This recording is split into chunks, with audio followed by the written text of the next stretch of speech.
오늘 정치 톡톡은 안보람 기자와 함께하겠습니다. 어서 오세요. 예, 앞서 본 김건희 특검법 얘기부터 해보겠습니다. 한동훈 지명자는 악법이라고 규정을 하던데 어떤 이유에서 그랬습니까?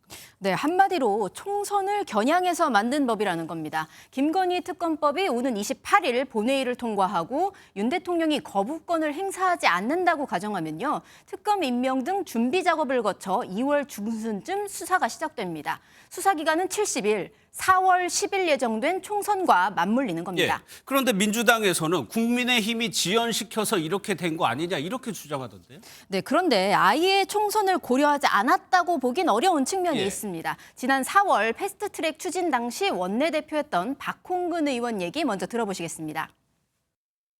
부득이 올해 이제 12월 말이 될 겁니다. 거부권을 행사하기도 부담이 될 수 있고요.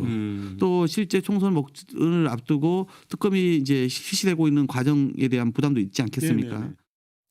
그런데 또 하나 정부 여당에서는 여기에 독소 조항이 있다고도 주장을 하던데요.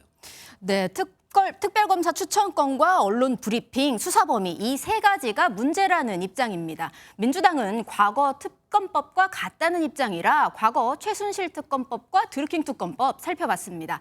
일단 특검 추천권인데요. 김건희 특검법에선 대통령이 속한 교섭단체는 제외된다라고 돼 있죠. 하지만 최순실 드루킹 특검에서도 여당에 추천권을 주진 않았습니다. 언론 브리핑 역시 세계 특별검사법 모두 똑같습니다. 예, 그럼 마지막으로 그 수사 범위도 상당히 예민한 부분인데 여기도 같아요? 이거는 차이가 좀 있습니다. 김건희 특검법 보면요. 수사 대상에 이 사건의 수사 과정의 범죄 혐의자로 밝혀진 관련자들에 대한 불법 행위라고 적시했습니다. 과거 최순실 드루킹 특검에서는 수사 과정에서 인지된 관련 사건으로 돼 있습니다. 민주당은 이 조항을 근거로 범죄 혐의자, 즉 김건희 여사 관련 모든 사건을 수사할 수 있다는 입장인데 국민의힘은 절대 불가를 외치고 있습니다. 예, 어찌됐든 한동훈 지명자로서는 이 김건희 특별법이 첫 번째 정치적 시험대로 보입니다. 네, 한 지명자가 윤석열 대통령 호위무사가 될지 구원투사가 될지 지켜보는 눈이 많습니다. 오늘 공개된 한 여론조사를 보면 국민의힘 지지층에서 한 지명자에 대한 지지율 66%가 넘더라고요.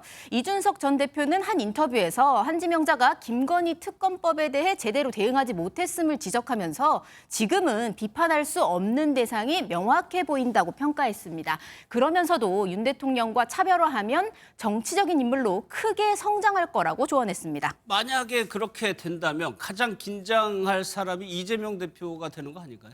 그렇습니다. 민주당 한 수도권 초선 의원은 한동훈 내정자가 어떤 역할을 하느냐에 따라 이재명 대표 거취도 결정될 거라고 했습니다. 한 내정자의 화력으로 내년 총선 판까지 흔들린다면 이 대표 역시 고민이 커질 수밖에 없다는 겁니다. 그래서 그럴까요? 연일 견제구를 날리고 있죠. 네, 그렇습니다. 오늘은 조국 전 법무장관까지 가세했습니다.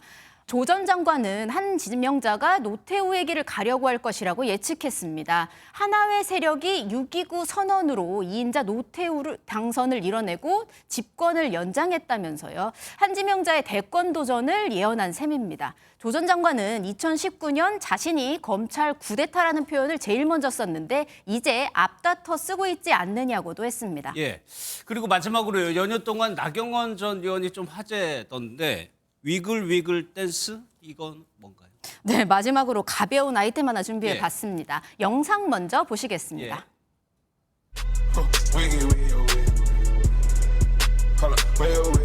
지금 이대로 살기 대통령 되고 얼굴 랜덤 돌리기. 난 두 번째 정치인이니까.